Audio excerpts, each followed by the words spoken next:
Welcome back folks to a new CDPR news update. Throughout the week we have gotten a lot of new information for both Cyberpunk 2077 and the next Witcher game, or well, The Witcher 4, and I didn't want to make like a few videos on it to cover all of these topics. I wanted to make one video where I'm going to put all of the things which have happened here so you can kind of have a better picture of what's happening with CDPR and what to expect from them. So first things first, and the biggest news of this video is that we have a new patch 2.3 coming out for Cyberpunk 2077 on the 26th of June. So in 20 days, around 20 days, the game is going to receive a new update. Keep in mind that this is going to be, as usual, sort of the size of like the previous updates, like for example 2.2, 2.1. So some of the things you can expect is probably a feature or two alongside with other bug fixes. Like for example, in the previous updates we got the twin tone color scheme where you were able to switch colors on your car.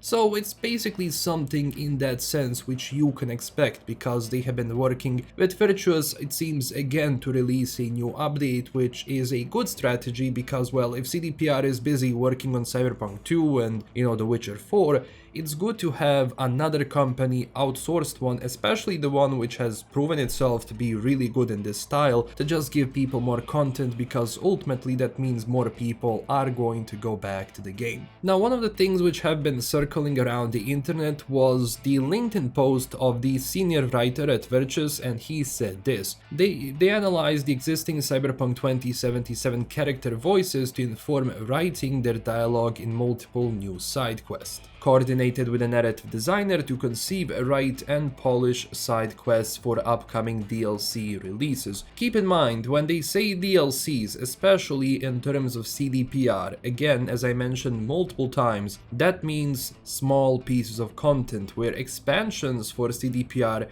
mean like big things. I'm talking Phantom Liberty, Blood and Wine, Hearts of Stone, so those sorts of things. So it's very important to know what to expect and like what size of that DLC like you can sort of like figure out is going to be in the first place. Now, the senior writer also worked with the English adaptation specialist to ensure all in-game dialogue and text adhere to English, American and Cyberpunk standards using Red Engine tools. Very cool. Speaking of Red Engine tools, I do hope that eventually CDPR does release proper modding tools for this game, alongside with, you know, going with Mod.io to bring Cyberpunk mods to consoles, because they're going to do this with The Witcher 3, and it makes, as I said multiple times, every single sense that they do the same thing for Cyberpunk, because modding for Cyberpunk is a lot more popular, and it ensures, like for example when Cyberpunk 2 releases, until that comes, people can have user-generated content and they can basically experiment and create something new for the game. But keep in mind that as of this moment we don't have any information whatsoever on what to expect from this new patch and what is it going to have in the nutshell. Now, they are going to most likely have another Red Streams where they're going to explain it, and as soon as that happens I will of course make a video on it and inform you all on what's coming. And of course, when it comes to your mods and your game, keep in mind that if you've been modding a lot, there are two ways. Either reinstall the game completely and make sure to delete the Cyberpunk file, which, you know, has all of the data in game. Don't delete the save files, that's actually in a different folder. And the second thing, if you want, you can also disable those mods from like the launchers if you use them, and then you know, enable them once they're updated. But just keep in mind that most mods are going to be broken. Now, in the other news, we also have Cyberpunk Edgerunners Twitter account saying this: Hey Chooms will be attending the Anime Expo in the sunny Los Angeles on July 3rd to 6th, 2025.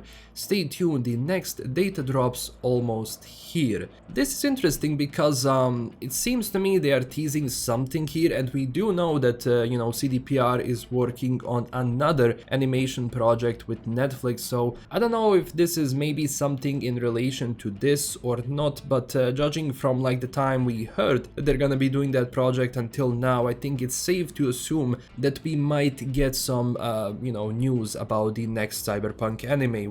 what is it going to be? Is it going to be like a different story or something else? Because usually if you're thinking about the pipeline, especially when it comes to anime and when it comes to producing this sort of stuff, usually these are going to be the expos where you're going to do this. So honestly, I'm very excited to see if something new is going to arrive, because we all know that Edgerunners was extremely popular and at the same time really like even revived Cyberpunk by itself, because well, a lot of people got back into the game. Speaking of Cyberpunk 2077, Nintendo Switch 2 release is out. Keep in mind that yesterday they also had like a big red streams where they talked about how they ported the game ultimately onto Switch 2, what were the difficulties of it and what were they actually doing with it, which honestly was a really cool discussion and it was a really fun red stream to watch. So if you missed it, I really do recommend watching it. Now of course, as I said, they didn't release anything besides Switch 2 during that red stream, and that was specifically red stream for that, but at the end they did announce a new patch, which was really nice to hear.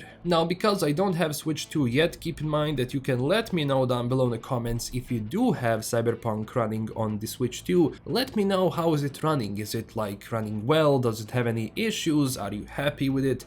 You can write it down below. And now we're gonna be moving on to The Witcher 4. So 2 days ago we saw that Witcher 4 tech demo on the Unreal Expo, and some of the things that people were talking about especially was the Ciri model, and you know, developers were asked about that Ciri model in particular, and this is what they said. It's the same character model used in the 2024 trailer. Ciri's face is a direct copy of the Witcher 3 model, adapted to work with the latest metahuman technology. 2 subtle changes were made to improve the animation quality: slightly raised eyebrows and more relaxed eye area. The latter was present in the trailer but since has been removed. So this is basically an answer to the question people were asking a lot, like especially about Ciri's face model and about model in general. So yes, this is a direct copy from The Witcher 3, but of course, because well, Unreal Engine 5 is using metahumans, it had to be adapted in that way. Honestly, I don't have a problem with it, like at all, especially looking at the tech demo, like just the quality of animation. Of course, it's a tech demo, not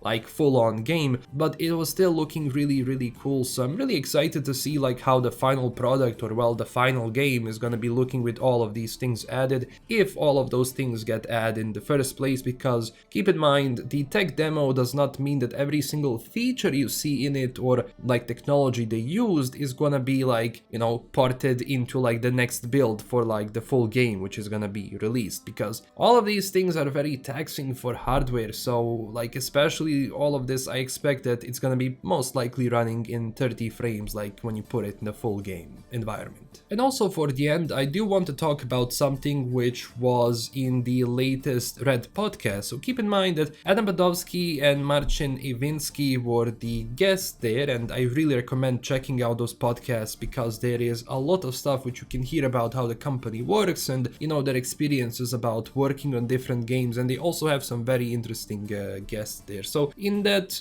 podcast itself, they were kind of talking about like what CDPR wants to do in terms of like what genres, what games, how they want to experiment, and if they want to chase trends. So basically what they said is that they want to stick to their own thing, the thing that they've been doing since the company was founded. That means mature RPGs with heavy dialogue choices, heavy like story choices, and so on, which we've had in those previous games. And they don't want to stray away from it, and they don't want to chase trends because they tried it once and it didn't really pan out. Now in this case, I'm not sure like at which thing they are referring to. Most likely it could be The Witcher Monster Slayer, which was the AR game released a while back, because keep in mind, after Pokemon Go came out, like everybody was chasing that AR like hype because they saw like, okay, they can make huge amounts of money, and it doesn't work like that, because trends in this way, they don't function based on if you just have that genre or not. Like these things can be very risky, and if you're just gonna be chasing trends, in most cases you're not going to profit off of it, and in most cases, of course, you have exceptions, but in most cases it's not going to pan out well. So what they ultimately decided is, as a company moving forward, they want to stick to things that they like doing and things that they know doing the best. Now, even though they want to stick to well-mature RPGs, this is good because at the same time you can take those RPGs, you can experiment within them, so there is still room for a lot of experimentation, which they have been doing, and ultimately it's just going to pan out better for you and your company because you know it really well and it's something that people kind of expect from you and what people like about you.